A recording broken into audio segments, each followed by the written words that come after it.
épisode précédent. Comme tu vois, tout est nettoyé, le plan de joint, tout est ok, on a tout nettoyé. Donc maintenant, on va ranger un peu les outils. Moi, je le laisse comme ça, le moteur, je vais le planquer pour pas qu'il prenne la poussière, etc. forcément. Je vais voir avec lui pour qu'il commande des pièces. Donc pochette de joint et le barillet neuf, on pourra remonter tout ça. Donc allez, donc on se retrouve pour la suite du moteur 150 kg CRF. Tu sais qu'il y avait la boîte cassée. Donc là, on a reçu les pièces, enfin la boîte, c'est pas la boîte. Hein. On a reçu les pièces. Donc comme d'hab, hein, j'ai commandé sur Minimix, hein, j'ai commandé une pochette de joint complète et j'ai commandé le barillet avec les fourchettes. Donc je reviens sur 2-3 commentaires, j'avais fait un short sur YouTube. On m'avait dit non mais c'est pas le barillet, c'est juste les fourchettes. Oui mais à 20 €, franchement tu vas pas te faire chier à changer que la fourchette. De toute façon Minimix ne les vend pas. Donc j'ai acheté un barillet complet, enfin le client a acheté un barillet complet, ça a coûté 20 €, sans déconner, pour 20 €, on va pas pleurer. Hein. Donc là on repart sur une pièce neuve, donc comme tu vois bien, là les fourchettes n'ont rien, elles sont pas usées ni rien. Donc, je reviens aussi sur un autre point. Beaucoup m'ont dit non, mais ça n'a rien à voir avec le fait qu'il a passé les rapports à la volée. Si, je te le garantis que si. Certains m'ont dit non, mais c'est comme une crosse, c'est des boîtes à crabot. Tu peux enclencher les vitesses sans embrayer, ça fonctionne. Ben, bien sûr que ça fonctionne, on n'a jamais dit que ça fonctionnait pas. Sauf que ça bouffe les boîtes sur les dirt. Faut pas oublier qu'une pit bike, c'est pas un cross à 6000 €, c'est pas une YZ, c'est pas une Kawa, c'est pas du KTM. Non, c'est une pit bike à 400 balles, quoi. Hein, quand tu vois les finitions du barillet, hein, tu vois bien que c'est dégueulasse à fond. Hein, le chinois, il se casse pas la tête, tu vois. Tu vois, les matériaux utilisés, c'est pas non plus des trucs de ouf. Hein. T'aurais pas ça sur du Yam ou du Kawa ou du machin. Donc, tout simplement, ça se bouffe beaucoup plus vite. Les fourchettes, c'est pareil. Je suis pas sûr que toutes les tolérances soient vraiment au top du top. Je suis sûr que si tu mesures là, que tu mesures là, à mon avis, t'as pas les mêmes codes partout, tu vois. Ça fonctionne. On n'a jamais dit que ça fonctionnait pas. Mais c'est sûr que si tu la traites mal, tu vas encore plus tout défoncer. Donc là, le but c'est de tout remonter maintenant. Donc ça va aller assez vite. Hein. Premièrement, on va remettre la boîte. Ensuite, on va remettre l'axe de kick. Et après, bon, on referme le carter tout simplement. Donc, barillet, pochette de joint neuve. On commence par remettre la boîte. Ensuite, ensuite on referme le carter. Donc je te montre ça. Tu vois, j'ai remis la boîte. Tu m'excuses, je t'ai pas filmé tout simplement parce que je peux pas faire les deux. Donc là, pas compliqué. Hein. Tu remboîtes tes fourchettes. Donc tu vois comme ça. Celle-ci, elle va sur l'arbre là. Et l'autre, forcément, sur l'autre. Tu peux pas te tromper de toute façon. Tu peux pas, c'est impossible.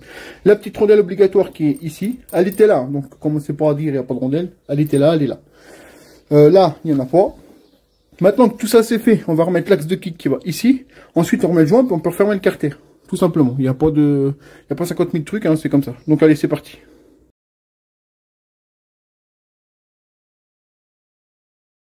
Donc, là, tu vois, je te fais un petit timelapse vite fait. Donc, tout est remonté. La boîte, c'est ok. Bon, là, j'enclenche une vitesse, donc ça tourne plus. Là, on va continuer le remontage. Donc, ce qu'il faut faire, c'est remonter l'axe de kick, le sélecteur. Enfin, l'axe de section qui va là. Ensuite, remonter le système avec la petite roulette, etc. Les rondelles, enfin, t'as compris, quoi. Donc, je prépare tout ce qu'il me faut et je te reprends.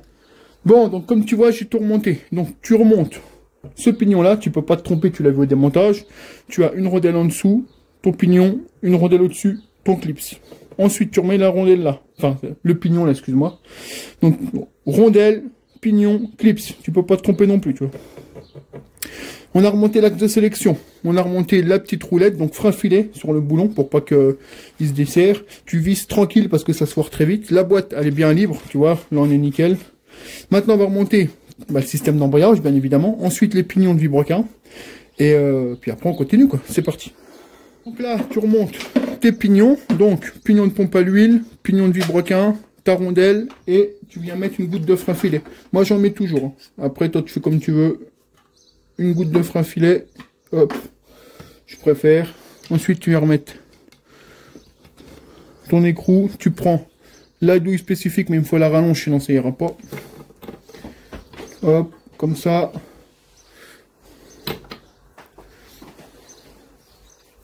Tu prends ta rallonge. Hop.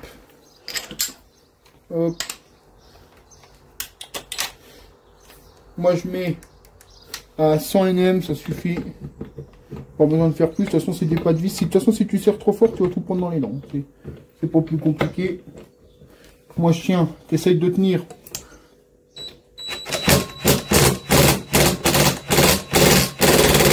Voilà, c'est serré, t'arrêtes. Il y en a, ils vont dire que c'est trop serré, d'autres vont dire que c'est pas assez. Moi, j'ai toujours serré comme ça et j'ai jamais rien perdu, j'ai jamais rien cassé. Après, c'est toi qui fais comme tu veux. Ensuite, tu remets ton système d'embrayage. Voilà, ça doit rentrer tout seul, ça rentre tout seul. Ensuite, tu as tes fameuses rondelles. Donc, tu vois, la rondelle Crantec, la demi-rondelle. Donc, celle-là, oula, excuse-moi. Celle-ci, tu la mets, excuse-moi, autofocus, merci. Tu la mets comme ceci, tu l'emboîtes et tu viens la tourner pour éviter que ta cloche, moi je dis une cloche, hein, mais il y en a qui vont dire c'est pas une cloche, bon, moi je te dis la cloche. Ensuite tu mets ta petite rondelle avec les 3 petits picots. Tu m'en fous, c'est pas ton presseur. De temps en temps, tu sais, dans la caméra. Hop, là ça bougera plus. Après tu peux venir remettre ton système de disque, enfin ton système, tout ce qui va là et ton écrou forcément, je te montre.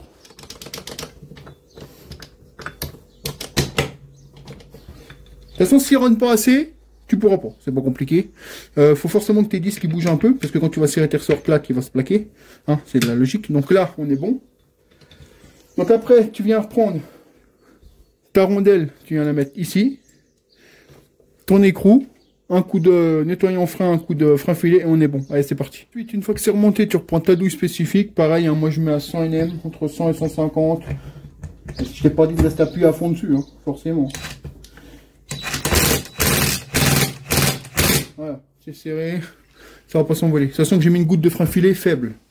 Ça, c'est remonté, c'est serré, on est bon. Maintenant, on va remonter le petit système là avec les ressorts, donc tu peux pas te tromper. Hop, tu prends tes ressorts 1, 2, 3, 4. Je veux dire, il faut, hein, t'as compris quoi. Ensuite, tu prends ton petit roulement, tu sais, le fameux petit roulement qui tient jamais là. Hop. Ça, sur du japonais, sur du Yamaha, etc., ça n'arrive jamais, tu vois. C'est simplement parce que là, c'est de la précision chinoise, tu vois. Enfin, c'est des moteurs pas chers. Non, mais il faut se l'avouer, quoi. Donc moi, là-dessus, je mets pas de frein filet. Parce que ça se barre pas, les ressorts, ils sont en compression, ça le tient. Donc après, tu prends ta douille de 10, hop, et tu viens visser. Tu m'excuses, j'ai les mains pleines d'huile, alors forcément. Tu viens visser en croix. Parce que si tu vises d'un coup d'un côté, bah, ce qui va arriver, c'est que la pièce, elle va casser. Je te le dis, parce que par expérience, c'est déjà arrivé. Hein, parce qu'on les fait tous, les conneries. Hein. De toute façon, il n'y a pas de... De toute façon, pour apprendre, il faut faire des conneries. Si tu fais pas de conneries, c'est que tu n'apprends pas. Il n'y a que ceux qui font rien qui n'ont pas de problème. Tu sauras.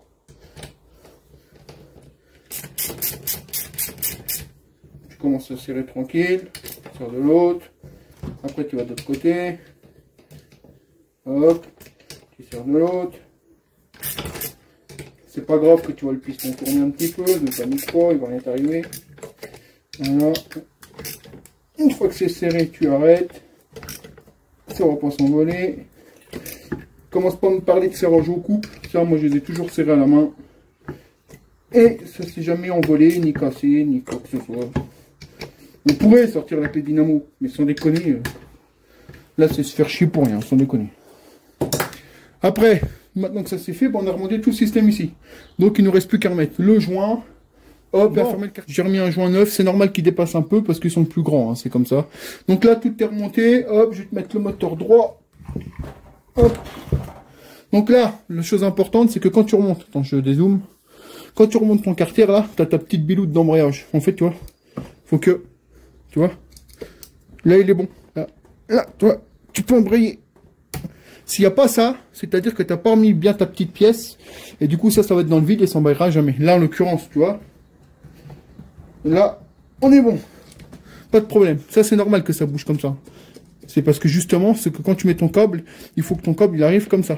Il faut pas que ça force comme ça, mais il faut juste que quand tu mets ton câble ici, clac, ils sont en tension comme ça. Comme ça après quand tu débrayes, bah, ça fait ça quoi, tout simplement.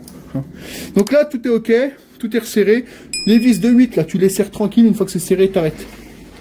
Maintenant, on va enlever le petit bout de joint qui traîne devant, là c'est normal, on le coupe, et ensuite on remonte cylindre quoi, ouais, tout simplement, c'est parti. Bon, alors voilà, donc on a monté le joint d'embasse neuf, on a remis le petit joint noir d'étanchéité, il faut le mettre absolument, le petit joint torique là. Ensuite, tu reprends ton piston, quand tu vas remonter ton cylindre, tu tierces tes segments, c'est-à-dire que sur tes segments, tu as une gorge. Il faut que tu mettes, le mieux en fait, c'est d'écarter au maximum les segments pour pas que l'huile puisse passer et créer un passage d'huile, quoi. Donc tu mets un segment avec les gorges côté là-haut, l'autre segment, enfin celui du haut côté là-haut, celui du bas côté vers toi. Je te parle des becs, moi, des segments. Les deux becs là-bas, là-haut, celui du bas vers toi. Et celui du racleur, tu peux le mettre derrière si tu veux, on s'en fout. Le but, c'est pas qu'ils soient tous alignés pour pas qu'il y ait un passage d'huile. Et du coup, tu bouffes de l'huile, tu pars en compression, enfin voilà, t'as compris. Donc là, un petit peu d'huile dans le cylindre, hop. Donc tu vois, un petit peu d'huile. Moi, je prends de l'huile d'autant, mais on s'en branle, hein, ça fera rien. C'est juste pour le premier démarrage, du moment que, pour que ta pompe à l'huile se réamorce, en fait. Toi, là, j'en ai mis, c'est bon, ça fera rien du tout, ne t'inquiète pas. Ensuite, tu prends ton cylindre, forcément, tu as mis ton joint neuf, forcément. Tu viens l'enquiller, tu as remis tes cales et tout, hein, bien évidemment, tu as tes cales sous le carter, tu as tout ce qu'il faut. Donc là, tu te mets, hop. Tu as ton petit téton qui s'est barré, mais tu le remettras après, c'est pas très grave. Ne panique. Là, en bas, tu sais qu'ils y sont, un là, un là. Tu sais que tu es tranquille. Toi, il est là, il est là et il est là. Ensuite, tu prends ta chaîne. Bon, il faut des petits doigts. C'est vrai que c'est un peu casse-couille, hein. Mais bon, c'est comme ça. Hop. Là, tu sais que c'est bon. Le problème, c'est que non, mais c'est bon, lâche. En fait, il faut la choper là. Pour pas qu'elle rentre dedans. Et si elle rentre dedans, tu sais ce qui va se passer. Il va falloir aller la rechercher. Donc moi, je mets un tournevis, hein, comme d'hab. Je mets un tournevis juste pour le bloquer. Tu viens passer tes segments. Donc là, je vais te le faire en vidéo, mais tu vois que je pourrais pas rentrer le cylindre et te montrer en même temps, c'est pas possible. Et tu viens pousser ton cylindre. Voilà. Là, il y est, moi, tu vois. Là, il y est, c'est rentré. Hop, il y est. Tu vois bien. Ensuite, il n'y a rien de très compliqué. Tu viens tenir ta chaîne de distrib pour être sûr que tu sois bien. Hop, voilà, là, c'est le cas. Là, je tiens le cylindre et je fais tourner. Pour faire remonter mon piston au point mort haut. Voilà. Comme ça. Donc là, tu vois, on est bon. On parle pas de calage de distrib, on parle de rien du tout. Là, on sait qu'on est au point mort haut. Le piston que je vais te montrer, il est au max. Ça t'aidera pour te remonter ta culasse et tout. D'ailleurs, je vais te remontrer quelque chose en même temps. Donc là, on est ok. Maintenant, on va remettre la roulette qui est ici. C'est une petite roulette noire. Voilà. Donc, c'est celle-ci. Celle-ci, elle va à l'intérieur. Entre la chaîne. Pourquoi? C'est un guide, en fait. C'est un guide. Tu viens mettre ta roulette dedans. Donc, il faut avoir des petits doigts. Hein. Tu m'excuses. Hein. Moi, je mets pas de frein filet là-dessus. Il y en a qui en mettent. Moi, j'en mets pas. Parce que personnellement, ça s'est jamais barré. Si tu veux, tu peux mettre une petite goutte ici. Hein. Mais bon, ça, franchement, moi, j'ai jamais vu ça se barrer. Et après, si tu veux en mettre, tu peux en mettre. Voilà. Là, on est bon. Après, tu remets la vis du bas là. Donc, tu te trompes pas. Hein. Ça, c'est celle d'en haut de la culasse, c'est la grande. Et la plus petite, elle va au cylindre ici. Non, je te raconte une connerie, elle est là. Donc, elle est là, voilà. Je m'excuse, hein, parce qu'en fait, j'en ai deux. Et comme je fais deux trucs en même temps, je sais pas trop ce que je fais des fois. Donc là, tu mets ta vis. Tu prends un tournevis cruciforme. J'en avais un, je crois où. Voilà. Tu viens le mettre en contact. Hop. Moi, je la serre pas tout de suite à fond. Parce que tu vois, là, le cylindre, quand tu serres, il se désaxe un peu. Alors, c'est pour ça que je la serre pas à fond tout de suite. Après, je sens que tu vas me le dire dans les commentaires. Donc, je vais aller en mettre un peu quand même. Parce que tu vas me dire, non, mais t'as pas mis de frein filet. S'il arrive quelque chose. Ouais, d'accord. Parce que je vous vois maintenant dans les commentaires. Je vous connais. Donc, voilà. Tu vois, t'es content. J'en ai mis une goutte là. Tu dormiras mieux cette nuit, je pense.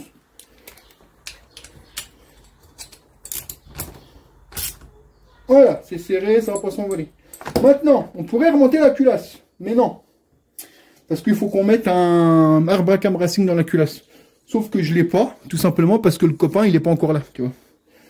Faut que j'aille le chercher à la gare, d'ailleurs, parce que tu vois, le copain, l'abonné, il vient de Lyon. Donc, il venait me rendre visite à la maison ce week-end, donc on en profite pour monter son moteur, comme ça, il pourra repartir avec. Enfin, bref, c'est tout un bordel. Je te montrerai sa grosse tête, hein, t'inquiète pas. Une fois qu'il m'aura ramené l'Arbacam, on le fera ensemble parce qu'il veut que je lui montre comment qu'on fait. Donc là, tout est remonté. Maintenant, je vais te montrer un petit point. Je vais te montrer que quand tu es au point mort haut, voilà, repère T, tu as une marge. Au point mort haut, c'est-à-dire que le piston il est au maximum. Normalement, quand tu es au point mort haut, je vais te montrer en zoomant.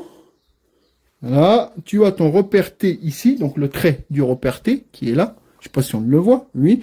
Doit être aligné à cette petite fente que tu as ici. Là, c'est le cas. Tu vois, on est aligné. on est au point mort haut. Voilà, exactement ici. Il y en a qui m'ont dit dans les commentaires, ouais, mais quand je règle ma distri, etc., des fois j'ai mon repère, enfin mon trait là, il est genre comme ça ou comme ça. Pas exactement aligné ici. Est-ce que c'est grave? Non, c'est pas grave. Je vais te montrer pourquoi. Tout simplement, parce que là, on est au point mort haut, donc on a ton piston maximum. Mais, je tiens ma chaîne, si je fais ça, tu vois, un tout petit peu, comme ça, regarde. Je le tourne, tu vois bien que je tourne. Il se passe quoi? Il se passe rien du tout. Il se passe rien du tout. Pourquoi? Parce qu'en fait, ton piston est il est au maximum en haut, il a son point de bascule, en fait. Tu vois, donc en fait, tu as une tolérance. Je te dis pas qu'il faut aller comme ça, tu vois, parce que l'air descend. Tu vois, mais là, tu es au point mort haut, repère T. Si tu es un tout petit peu comme ça ou un tout petit peu comme ça, tu vois, là, ça fait rien du tout, en fait. C'est sûr qu'il faut vraiment que ça soit minime. Il faut pas que tu aies 3 cm d'écart, tu vois. Mais si tu es un tout petit peu, que genre comme ça, tu vois, là, on n'est pas aligné, eh ben, ça fait rien. Tu vas pas casser ton moteur avec ça. C'est ça que je veux te dire. Donc, le mieux, c'est d'être bien aligné partout, mais si tu as un tout petit décalage, je retourne de 2-3 mm, je vais rezoomer encore. Donc, ton trait ici, il doit être là. Si tu es un tout petit peu comme ça, ou un tout petit peu comme ça ne craint rien du tout. Ne t'inquiète pas. Il y a même des cloches d'allumage qui sont mal tracées, et même quand tu es aligné là et aligné à la distri, à la culasse, eh ben, t'es pas bon. Mais ça, c'est pareil, il faut pas paniquer. Du moment que tu es au point mort haut, que tu règles tes soupapes, que tu as un tout petit décalage, ça ne craint rien. De toute façon, je vais vous faire des expériences, je vais vous faire des vidéos, vous allez comprendre que ça fait rien du tout. Donc là, moi, en soi, je suis bloqué parce que j'ai pas l'arbre à cam. Mais ce qu'on peut faire, c'est que je vais te montrer, même si je te l'ai déjà fait sur la chaîne YouTube, il y a un tuto comment démonter une culasse complète et la remonter. Tu peux la trouver sur YouTube, hein, sur ma chaîne. Ne pas oublier qu'il y a 450 et quelques vidéos, vous avez tout ce qu'il vous faut. Je vais quand même te montrer comment on enlève l'arbre à cam. Allez, c'est parti.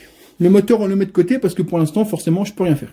Donc voilà les gars, donc la culasse, pour enlever l'arbre à cam, on va pas tout démonter. Pour enlever ton arbre à cam, il faut que tu viennes enlever cette pièce-là. Donc tu viens démonter tes deux vis à laine. Attends, on est samedi, hein, j'ai la polio, moi aujourd'hui, c'est pas possible. Voilà. Tu viens de démonter tes deux vis à laine ici. Des fois c'est dur, je sais pas pourquoi, mais bon, hop. Hop, tu démontes, tu poses, tu démontes. Bien évidemment, le joint du dessus, on va le changer, hein, pas de panique. Hop, voilà. Les joints étaient neufs, hein, parce que le moteur est neuf, donc forcément. Hop, t'enlèves ça. Ensuite, tu tombes ici. Donc là, pour enlever, tu vas venir enlever ton joint, hop. Et là, tu vois, tu as ici et ici. Ça, il te faut une vis. Normalement, je dis bien normalement, si j'ai pas tout rangé, c'est pas la bonne. J'ai ce qu'il faut. En fait, toi, tu as un pas de vis. Tu vis ici, voilà, comme ceci. Et tu viens tirer ta tige. Voilà, première. Après, tu regardes toujours le sens de cette pièce-là. Tu vois, le petit ergot là, vers l'échappement. Très important. Ensuite, tu viens enlever ici. Hop, voilà. Tu vois, en fait, je t'explique. À l'intérieur ici, tu as un pas de vis. Ce qu'il fait en fait, c'est que tu viens visser comme ça. Et tu n'as plus qu'à le tirer. Et quand tu le remets, bah, tu mets du bon sens comme ça. Tu n'as pas emmerdé quand tu veux le redémonter. Et ensuite, une fois que tu as enlevé ça, forcément, tes culbus là, ils tiennent plus. Donc tu arrives, tu enlèves, hop. Comme ceci. Et après, tu peux enlever les caches là, les deux là. Bon, forcément, là, j'ai pas démonté là. Je me suis fait y avoir, mais je te le fais tout de suite. Donc, une fois que tu as enlevé les caches, tu peux venir enlever tes tiges. Voilà. Hop, moi j'ai tes tiges ou tes axes, comme tu veux. Voilà. Donc tu fais gaffe parce que moi j'avais déjà réglé les soupapes, donc on sait qu'elles sont réglées. Donc là, pour enlever l'arbre à cam, c'est pas compliqué. Hop, tu pousses.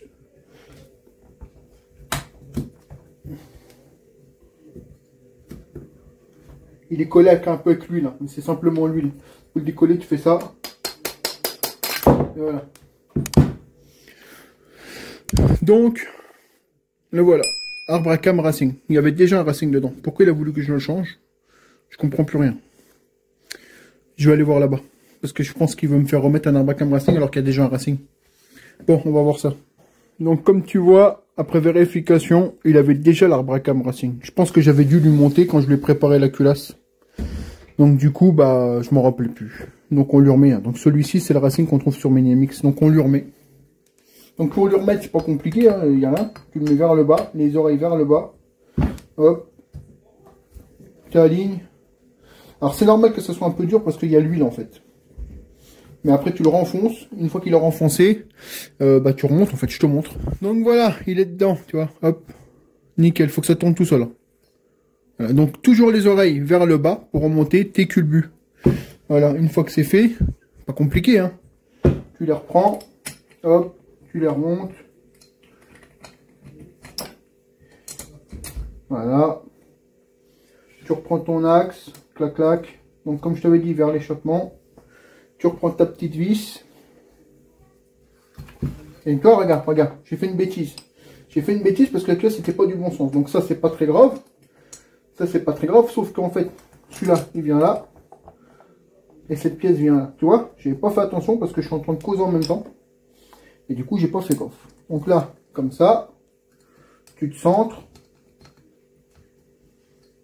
Hop, le plus chiant, c'est de voilà. Tu es dedans, il est dedans. Une fois qu'il est dedans, moi, pour habitude, petit coup de marteau. Hop, ensuite, tu fais pareil pour l'autre. Quand c'est comme ça, tu prends un petit tournevis plat. Parce qu'en fait, c'est cette petite pièce-là qui fait un peu chier le monde. Voilà. Tu prends ton axe. Ta vis, comme d'hab. Tu la vises dedans. Tu alignes. Et voilà la fond. Moi, par habitude, un petit coup. Et voilà. C'est remonté, c'est nickel. On peut recontrôler le jeu au soupape. Hein. Donc pour rappel, 005 à l'échappement et 007 à l'admission. Donc je te disais 007 à l'échappement et 005 à l'admission. Donc là on a 007. On avait déjà réglé ces soupapes. Donc tu regarderas, ça passe sans problème et ça lèche. Le fait que tu enlèves leur bracam ne change rien. Si tes soupapes sont réglées, elles sont réglées. Là je cherche ma cale de 005. Hop. On est largement bon. Donc les soupapes, c'est ok. Donc là, comme on a tout remonté, eh ben, on peut venir remettre le joint, neuf bien évidemment, le cache là et les caches culbus, et puis c'est bon, tout simplement. Monter la culasse. Donc pour la culasse, tu peux venir, tu sais, tu as le droit. Joint de culasse neuf, très important, parce que sinon tu peux avoir des fuites. Donc pas de conneries. Je te mets le moteur comme ça, que tu vois un peu près. Hein. Donc là, on avait déjà resserré le cylindre et tout. Là, on est au point mort. Je vous ai expliqué tout à l'heure que quand tu es aligné ici, tu as toujours un point de bascule, tu vois. Donc, panique pas si tu es un petit peu décalé. Une fois que tu as mis ton joint de culasse, tu mets tes deux ergots, hein, bien ici, comme ça. Te fais pas avoir comme moi il y a 5 minutes. Ensuite, tu prends ta culasse, jusqu'à là. Rien de spécial. Tu fais gaffe parce que les goujons, tu vois, ils sont souvent pas... hein, t'as compris, quoi. Là, tu chopes ta chaîne. Hop, tu tiens. Hop. Là, c'est normal, c'est les tétons. À cause du joint de culasse et tout. Là, il y est. Une fois que tu as fait ça, tu viens mettre ton joint qui va ici. Donc, il est là, il est neuf. Tu l'huiles un peu. Tu mets ton cachot dessus et tu mets tes vis sans serrer à fond. Donc là, tu poses. Il faut un tout petit tournevis. Donne-moi le tournevis là, s'il te plaît. Parce qu'il rentre. Alors, tu fais gaffe que ta chaîne ne reparte pas. Donc voilà, tu la bloques comme ça. Ensuite, tu l'huiles un peu ton joint avec de l'huile qui est là. Donc c'est de l'huile de temps. Bon, on en a rien à foutre, hein, panique pas. Hein. C'est juste le fait qu'en fait, quand tu le redémontes, il ne colle pas. Et tu as un sens. Si tu vois qu'il rentre pas d'un côté, là c'est que t'es pas dedans, tout simplement. Tu vois, là on est bon. Bon. Par contre, la coupe, sans déconner, pourrait faire ça mieux que ça. Sans déconner, la coupe pour. Après, tu prends le cache qui est là-haut. Ah bah j'ai le stagiaire, tu sais, le stagiaire, tant qu'il y aille chercher les trucs. Là, tu prends ça. Ah, c'est bon, on peut le remettre. Ça c'est pareil, tu peux pas te tromper. Ensuite, tu as 3 rondelles, enfin 4. 1, 2, 3, 4.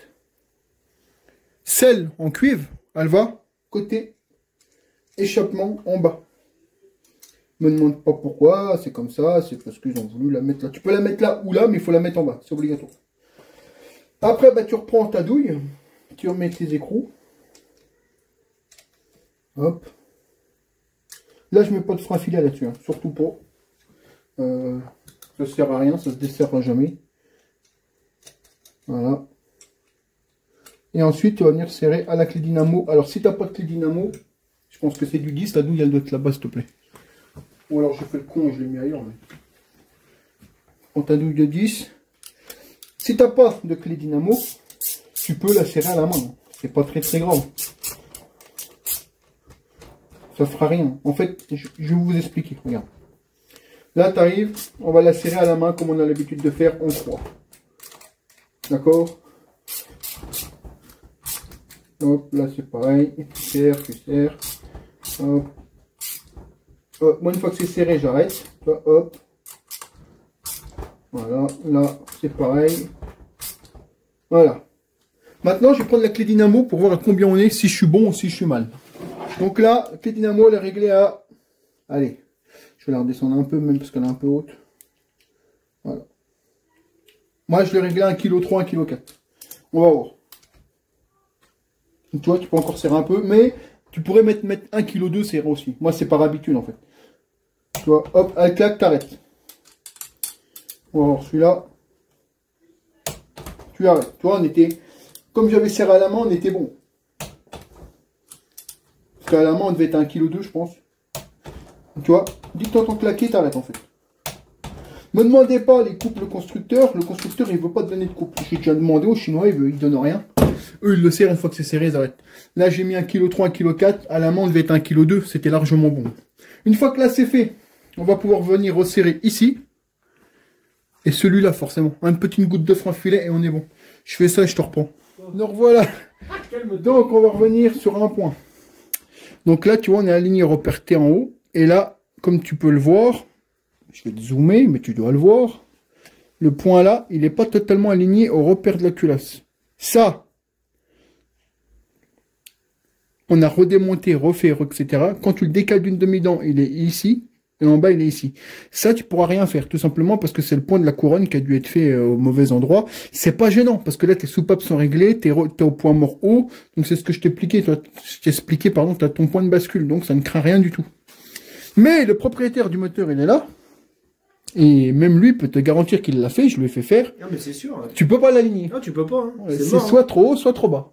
Donc c'est le point chinois qui n'a pas été fait, quoi. Mais comme je te l'ai expliqué tout à l'heure, comme quand tu es aligné au point mort haut ici, tu aurais parti aligné là, tu as ton point de bascule, donc c'est pas très grave en fait. En fait, ça cassera rien, puisqu'en fait, tu as un distrait calé, tu as réglé tes soupapes par rapport à ça. Donc en fait, t'es bon, il n'y a aucun problème. Donc là, le moteur à proprement dit est terminé. On va remettre le cache qui va là, que le joint neuf, le cache allumage qui va là, le pignon de boîte, je crois qu'il me l'avait donné avec, je sais plus. Lui, il est là-bas. On va remettre le pignon, le cache, allumage, tout, et ça sera bon. Nous revoilà les copains. Donc moteur terminé. Tout est remonté, ça fonctionne, les vitesses passent, on est tranquille. Donc au final, c'était bien le barillet qui était complètement HS, enfin la fourchette. Donc le copain il est là, mais il veut pas se montrer à la caméra, mais il est là. Tu l'as entendu. Donc moteur terminé, il va pouvoir repartir avec. Je te rappelle qu'il vient à côté de Saint-Étienne, pour ceux qui connaissent. Donc voilà, moteur fini, tout est ok, il va pouvoir repartir. Arrivé chez lui, il remet de l'huile dedans, il le fait tourner et c'est tout bon. Mon boulot est terminé, parce que l'autre il m'épuise. Il m'épuise. Encore une fois, hein, c'est un travail qui est assez fait. C'est juste que j'avais pas la pièce. Donc moteur terminé, là il va pouvoir remonter chez lui, remettre de l'huile dedans. Et ça sera reparti pour des kilomètres et des kilomètres. Donc voilà, c'est des réparations assez courantes, hein, c'est des trucs que je fais assez souvent. Je vous mets jamais tout en vidéo, j'ai plein de chantiers clients, etc. Mais je mets pas tout en vidéo parce que j'ai pas le temps. Mais c'est des réparations qu'on fait assez souvent quand même. Hein. Ça va bien à faire, c'est pas très chiant. Le plus important, c'est de tout bien remonter, tout bien recaler. Là, c'est le cas, donc c'est tout bon. Enfin voilà, donc écoute, j'espère que ça t'a plu. C'est pas une vidéo tuto ultra détaillée parce que je veux plus faire ça. Il y a ce qu'il faut sur la chaîne, il suffit que tu ailles voir les vidéos. Mais ça te permet de voir que il y a du boulot quand même et c'est pas ce qui manque. Donc écoute, mets-moi un petit commentaire, dis-moi ce que t'en penses. Merci à Minimix pour la rapidité des pièces, hein, ils ont mis 24 heures à me livrer ça, franchement c'était top. Donc voilà, donc sur ce je te dis à bientôt et ciao, bye.